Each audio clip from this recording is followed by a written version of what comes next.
selain jumlah penduduk yang semakin meningkat, mencapai kurang lebih 272 juta dengan pertumbuhan sebesar 3,5 juta per tahun. Artinya akan ada peningkatan kebutuhan lahan untuk non-pertanian. Sebagai gambaran, dalam setahun sekitar 150.000 hektar lahan pertanian beralih fungsi untuk kegiatan non-budidaya pertanian.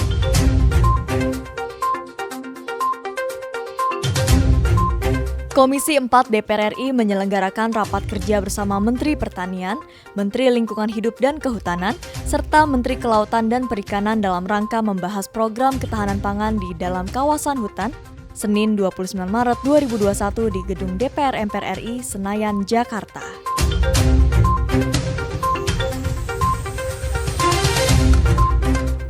Dalam rapat kerja tersebut, Ketua Komisi 4 DPR RI Sudin membahas beberapa hal yang menjadi catatan Komisi 4. Di antaranya mengenai luas lahan kawasan hutan yang semakin berkurang akibat konvensi lahan pertanian untuk pemukiman dan kegiatan industri.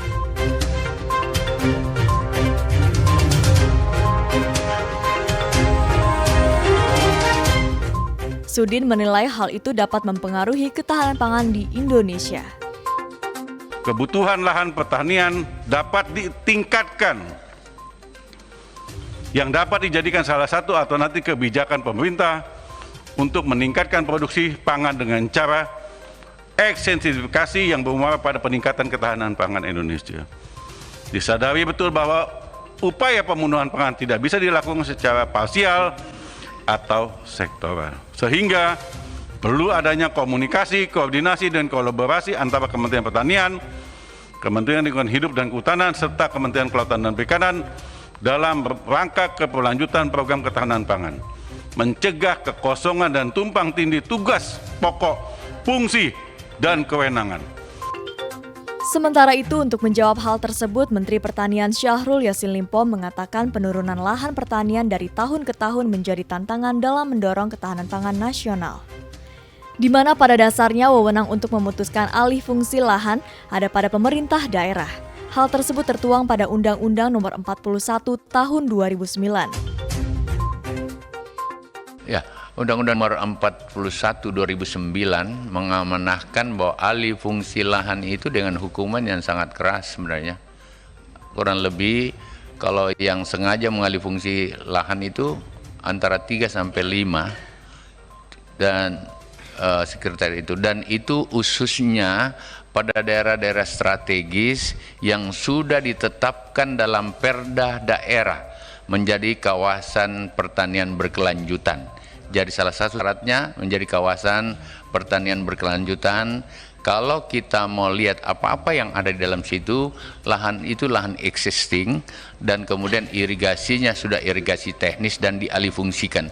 Dan ini terjadi khususnya pada daerah perkotaan yang dialihkan pada berbagai industri, jalan-jalan strategis, dan lain-lain. Tetapi sepenuhnya kendali ini ada di daerah. Kendati dalam rangka mensukseskan program ketahanan pangan di kawasan hutan, Kementerian Pertanian telah menindaklanjuti melalui berbagai program yang bersifat intensif. Di antaranya pemanfaatan lahan hutan untuk hijauan pakan ternak ruminansia, serta pemanfaatan lahan hutan untuk pengembangan tebu. Oleh karena itu, Kementerian Pertanian menjamin dibangunnya food estate di 3 wilayah seperti Kalimantan Tengah, Humbang Hasundutan Sumatera Utara, dan Nusa Tenggara Timur tidak mengganggu kawasan hutan. Seperti food estate yang ada di Humbang Sudan tidak mengganggu hutan sama sekali. Semak belukar yang selama ini memang banyak di sana, dan bukan tebing yang keterjalannya di atas 40 derajat. Tidak.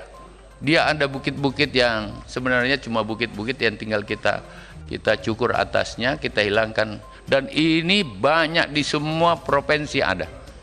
Di NTT ada, di Maluku ada, di Papua ada. Masih ada lahan seperti tanpa mengganggu hutan. Dalam rapat kerja tersebut, Menteri Pertanian Syahrul Yassin Limpo juga membahas progres dari program Food Estate Humbang Hasundutan Sumatera Utara. Mentan menyebut jika potensi komoditas hortikultura seperti kentang, bawang merah, serta bawang putih di Desa Ria-Ria Humbang Hasundutan sangat baik. Hal ini dibuktikan dari panen pertama yang menunjukkan hasil memuaskan. Saya berharap satu kali lagi pimpinan mungkin suatu saat kita sama-sama aja ke Humbang Sudan, lihat langsung kenyataan yang ada. Memang itu baru tahap pertama, tapi kentangnya sudah sangat-sangat bagus. Saya melihat ini di daerah yang cukup bagus, dan ini ada bisa di Jawa, masih banyak lahan seperti ini.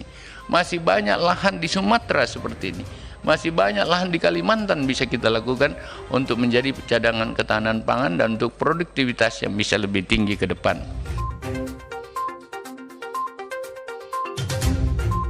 Vika Novianti, Windu Wicaksono, Tim TV Tani mengabarkan.